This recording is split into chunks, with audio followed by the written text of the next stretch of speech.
Man, so we're on our way back home, me and the kid, and we stopped at Panda Express in Lynchburg, and we get our food and we sit down, and a dude walks in. Um, he's in pretty good shape, he's a little bit younger than me, but he's wearing like civilian pants and boots and everything, but he's got a uh, army uniform on, an OCP, like a multi-cam uniform. He's got Staff Sergeant rank and E6 rank and airborne wings and a 82nd Airborne patch on each sleeve.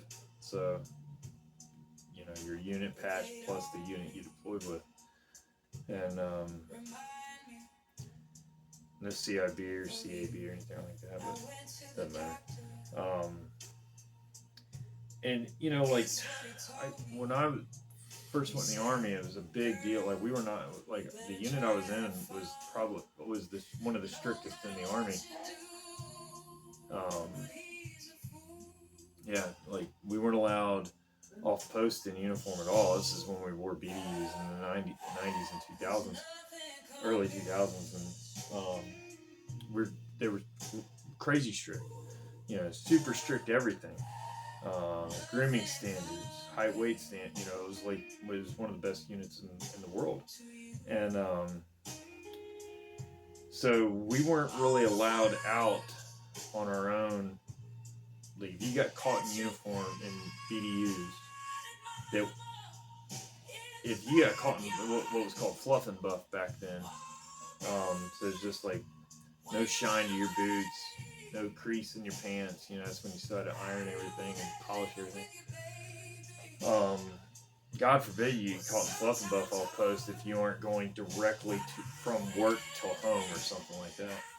And I can only really remember half a dozen times in 4 years that I went off post in uniform, like out to lunch or something. And it was, half a dozen times it would be something like kind of somebody's birthday or something like that. I don't know.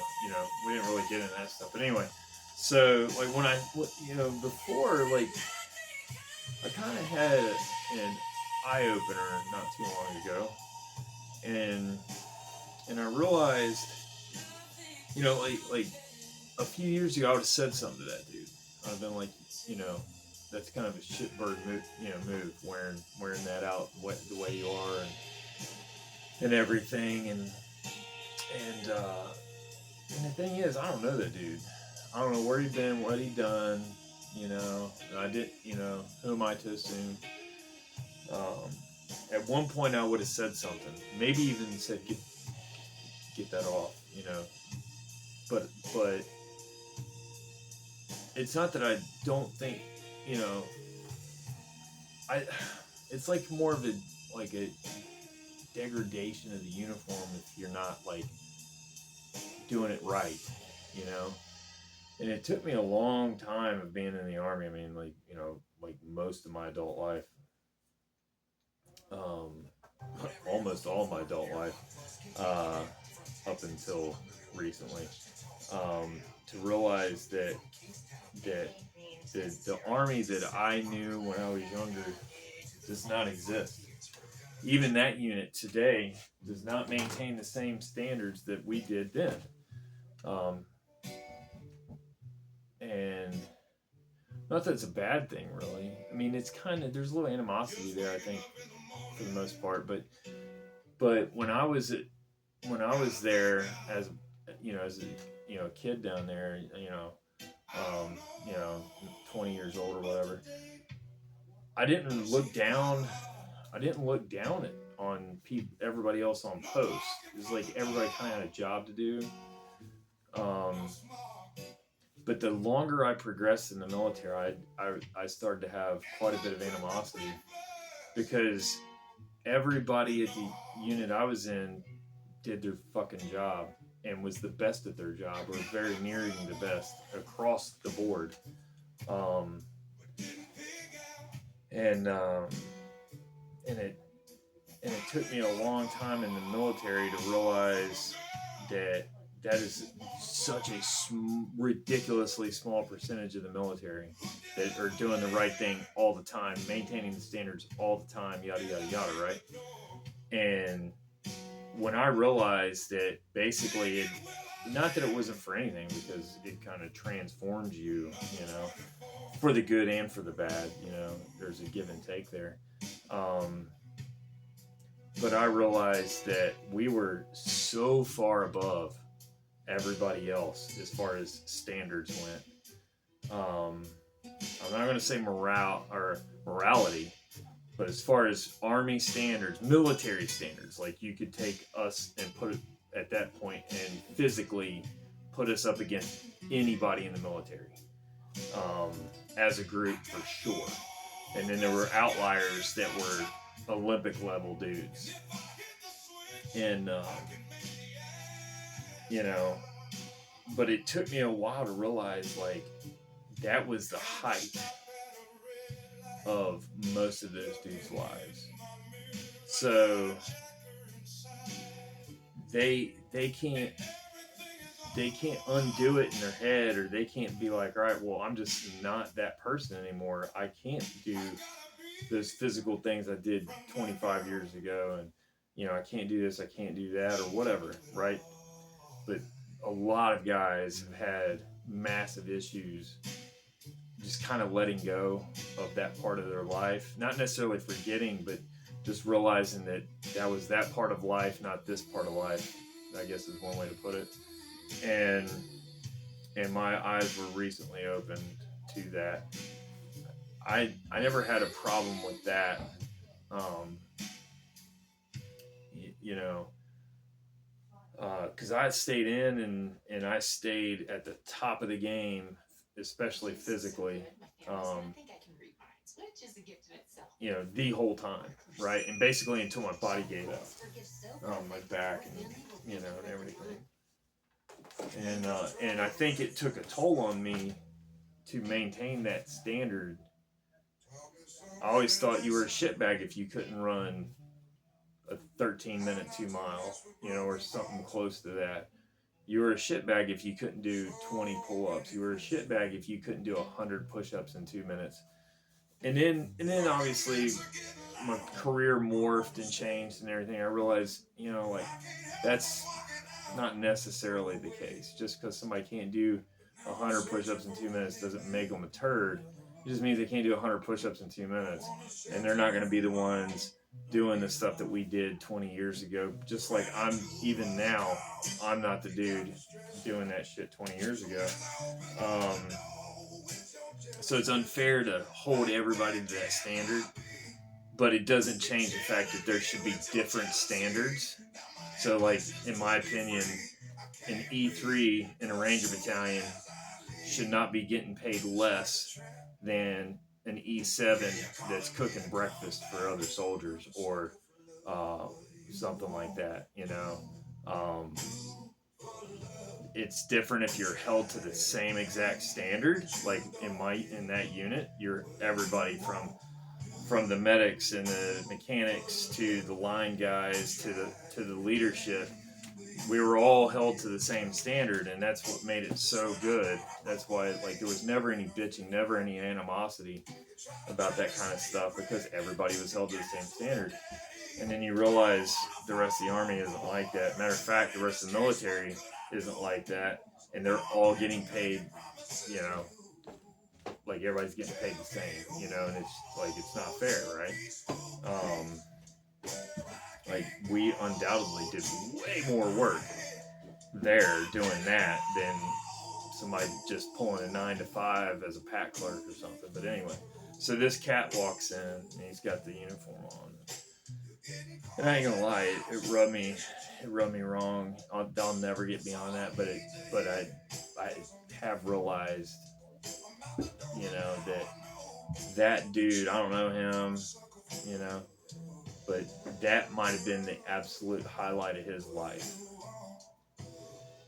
And who am I to say you can't celebrate that? Because maybe he did a phenomenal job where he was. Maybe he was a shitbag. It really doesn't matter. And like clockwork or whatever, I'm rolling through reels and there's some Marine, Sergeant Major, whatever. I guess maybe he thinks he's a little bit better than everybody else, whatever. But he did a reaction to some black fellow with dreadlocks and glasses with seemingly his Marine Corps dress uniform on. 15 years later, 10 years later, whatever, right? He's got dreadlocks and he's smoking a joint or smoking a cigar or something like that. And this dude, he's like, no, you can't do it because you don't hold up the standard and blah, blah, blah. You don't do this and you don't do that. It's like, bitch, please, man. Like, I've spent a lot of time at Quantico Marine Base. There's a ton of fucking fat shitbags going in and out of that MCX. Just like every other military installation on the planet. We're not all held to the same standard. Yeah, you can have minimum standards, but what's that matter? Who gives a shit? That might have been that dude on, his little reaction, that dude smoking the cigar or whatever he was smoking. Being in the Marines might have been the highlight of his life. Maybe he was a shitbag. It doesn't even matter. Fact is that if he really did earn that uniform, who is anyone to say that they can't celebrate that, right? I mean, I kind of struggled with this, like I would see somebody be like, man, you're a fucking turd. But then the more I thought about it, of course, I'm never going to do that. I don't even have like a veteran's plate or anything, I'm not even ask for discounts and shit, but, well, sometimes I do, I ain't gonna lie. But, like, as a society, we've gotten way too comfortable with judging people. And then, like, as I'm sitting there eating, and I kind of stewed on it for a little bit, and I had Lily with me, so of course, I wasn't going to say anything because I didn't want to start something and yada yada. But as I sat there and thought about it, I was like, man, like, if I didn't have Lily with me, I would invite him to sit down with me because I want to kind of hear his story. And it made me think, like, what if we all did that? Just, hey man, like, what'd you do in the military? I did this, and this. What did you do? And not do it in a manner where they're gonna be like, oh, this dude's challenging me or whatever,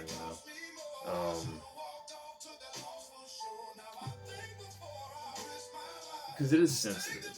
It's a sensitive topic for a lot of dudes. It's a sensitive topic for me. I don't like talking about it. I don't talk about it. I don't go around telling people the shit that I did or didn't do or whatever. I don't make anything up. I don't embellish anything. I just don't talk about it. It's not that I don't care, but I've entered so many new chapters throughout my life. I'm in my mid 40s now. I enlisted when I was 19, and I was convinced that I needed to do, I don't know who I had it to prove to, but I had to do the hardest thing that you could do at that time, and that was go be a Ranger. And then I just, like, through aging, I've just realized that that's just a chapter in my book, right? I got a lot of them now, and I'm grateful for it because I've got some dandies. But yeah. Maybe, if you've been in the military, you know what I'm talking about. Especially if you were like, like a tiered type, in operational status, you'll know exactly what I'm talking about. And maybe, you can always tell the guys that are completely full of shit, right?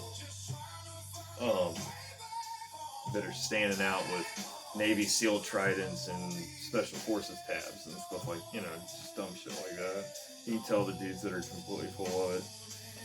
But on the off chance that you're like, no, I think that dude's legit,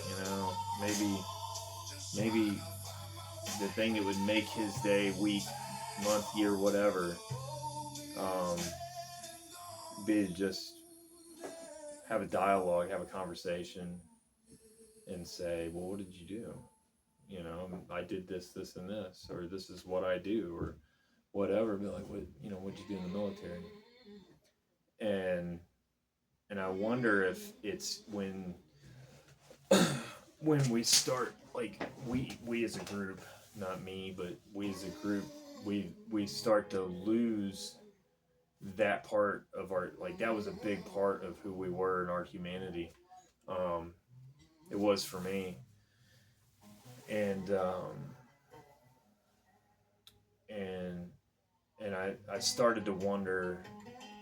uh there was, a couple dudes I knew committed suicide very recently. It's been an ongoing plague for probably the last 15 or so years. And the last two kind of, I or three or four, actually, more like three or four. But it made me, like, ask myself, like, what was it that triggered that? Like, they held on and they held on and they held on, and then boom, something happened. Something transpired. And I wonder if it's not a combination of very, very many things, but if one of those things isn't where we realize that we're never going back and we're never going to do those things, but uh, nobody cares. And that hurts.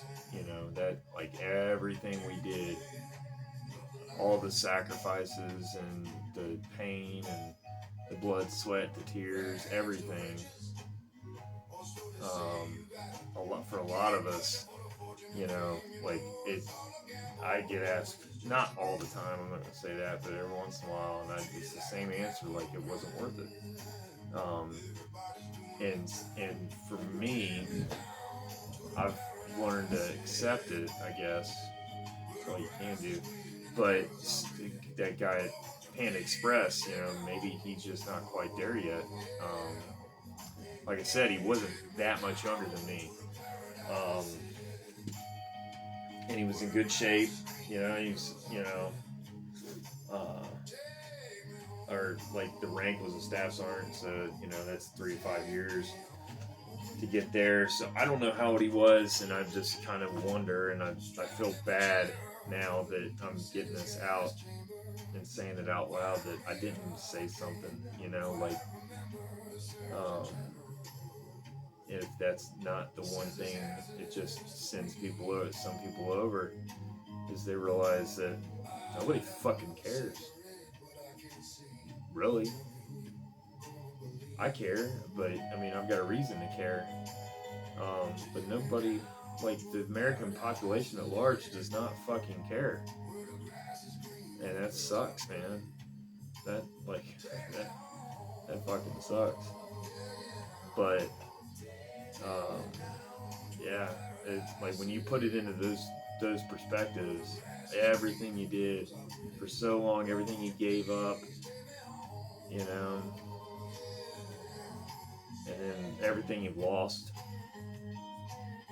that's rough. You realize that there's tens of thousands of us, and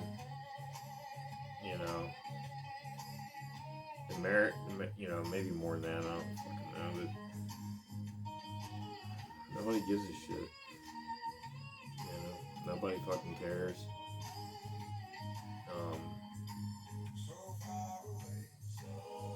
But anyway, so I guess my point is that if you watch this video and you actually sit through the whole fucking thing, I'm sorry that I'm not a better person to look and take the time to try, to try to maybe help other people or whatever. Um, and and if for some reason you're one of those that doesn't fucking care, uh, I don't care that you don't care, I guess. Anyway, this is gonna be a weird one to post up because I've like stewed on it for a while, but I hope it resonates with somebody. But anyway, let's be better.